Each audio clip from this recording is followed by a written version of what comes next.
ఈ సమాజంలో తెలివి లేకపోతే బతకడం కష్టం. అలాగే తెలివి ఉండాల్సిన దానికన్నా ఎక్కువ ఉన్నా మితిమీరినా కూడా ప్రమాదమే.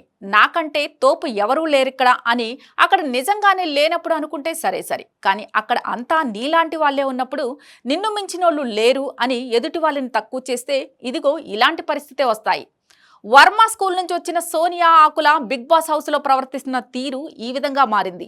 సోనియా ఆకుల నోరు మంచిదైతే ఊరు మంచిదవుతుంది అని అంటారు.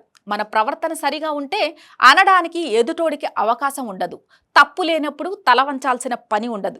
కొన్ని సందర్భాల్లో పిల్లలు చేసిన తప్పులకు తల్లిదండ్రులు మాటలు పడాల్సి వస్తుంది. బిగ్ బాస్ హౌస్ లో సోనియా బిహేవియర్ చూసిన తర్వాత వామ్మో ఈమె ఏంటి ఇలా మాట్లాడుతుందని ఆమె పెంపకాన్నే తప్పుడు పడుతున్నారు. ఈ సందర్భంలో సోనియా తల్లిదండ్రులు స్పందిస్తూ మా అమ్మాయి అలాంటిది కాదు, అలా చూపిస్తున్నారు అంతే, పెళ్లి కావాల్సిన పిల్లని ఇలా అనడం పద్ధతి కాదంటూ కూతుర్ని పద్ధతిగా పెంచలేదని వ్యాఖ్యల్ని ఖండిస్తున్నారు. తాజా ఇంటర్వ్యూలో సోనియా పేరెంట్స్ మాట్లాడుతూ సోనియాకు ఈ డిసెంబర్లో మ్యారేజ్ ఫిక్స్ అయింది. ఆమెకి ఇప్పుడు బిగ్ బాస్ హౌస్లో ఆఫర్ వచ్చింది కాబట్టి మేము తన అత్తమామలు అంతా అనుకుని నా కూతుర్ని బిగ్ బాస్ హౌస్లోకి పంపించాము. కానీ ఇప్పుడు హౌస్లోకి వెళ్ళిన తరువాత నా కూతురు గురించి మాట్లాడుకునే మాటల్ని చూస్తుంటే ఇబ్బందిగా అనిపిస్తుంది. మా అమ్మాయిని చేసుకునే అబ్బాయికి ఇబ్బంది లేదు, మాకు ఇబ్బంది లేదు. మా అమ్మాయి ఏంటో మాకు తెలుసు, వాళ్ళ కోడలు ఏంటో చేసుకునే వాళ్ళకి తెలుసు. కానీ చుట్టుపక్కల వాళ్ళు ఎలా అనుకుంటారు, ఆ అమ్మాయి అలా అంట కదా ఇలా అంట కదా అని అనుకుంటారు. నా కూతురు గురించి అలాంటి మాటలు మాట్లాడటం తప్పు కదా. ఏ అమ్మాయి గురించి కూడా లేనివి ఉన్నట్లు మాట్లాడకూడదు. చిన్నోడు పెద్దోడు అంటే చిన్న అన్నయ్య పెద్ద అన్నయ్య, నిఖిల్ పృథ్వీ అని అర్థం. అదే చెప్పుకుంది హౌస్లో. కానీ వీళ్ళు తప్పుగా చూస్తున్నారు అని అన్నది సోనియా తల్లి. అయితే సోనియా తల్లి అలా అన్నా చూసే వాళ్ళకు మాత్రం ఒక్క ఫ్రేమ్లో కూడా వాళ్ళు బ్రదర్ అండ్ సిస్టర్ మాదిరిగా కనిపించడం లేదు. వాళ్ళ మాటలు ఆ విధంగా అనిపించడం లేదు. మనకే కాదు సోనియాకి కూడా అలాంటి బ్రదర్ అండ్ సిస్టర్ బాండింగ్ లేదని కొత్త స్వరం అందుకుంది నిన్నటి నామినేషన్ తరువాత. నేను సిస్టర్ అని మదర్ అని ఎప్పుడు ఎక్కడా చెప్పలేదే, నేను అలా అనడం విన్నారా? నేను నిఖిల్ పృథ్వీలకు సిస్టర్ని కాబట్టి ఇలా చేస్తా, మదర్ని కాబట్టి ఇలా చేస్తానని అన్నట్టు ఎవరైనా విన్నారా? నాకు ఉన్న ఎఫెక్షన్స్ నాకున్నాయి, అందుకే రిలేషన్షిప్ మెయింటైన్ చేస్తున్నా అని ప్లేట్ తిప్పేసింది సోనియా.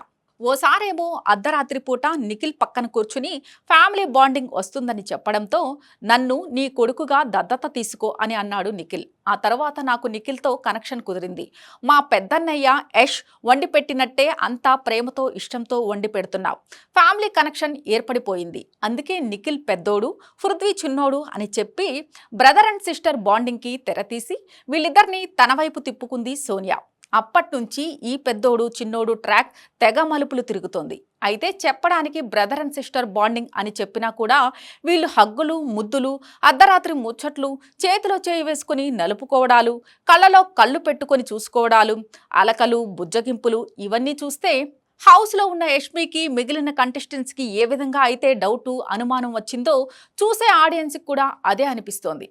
వేసేవి వెధవేషాలు, పేరుకు మాత్రం బ్రదర్ అండ్ సిస్టర్ బాండింగ్ అని చెప్పడానికి సిగ్గులేదు అని తిట్టడం స్టార్ట్ చేశారు. అయితే సడన్గా నామినేషన్లో యష్మి గౌడ చిన్నోడు పెద్దోడు అని చెప్పి వాళ్ళని వాడుకుంటున్నావు, మళ్ళీ వాళ్ళ చేతుల్లో చేతులు కలిపి వాళ్ళని నీకు నచ్చినట్టు యూజ్ చేసుకుంటున్నావు అని ఎప్పుడైతే అన్నదో నేనెప్పుడు అన్నా బ్రదర్ అండ్ సిస్టర్ అని అమ్మ అని అంటూ ప్లేట్ తిప్పేసింది సోనియా.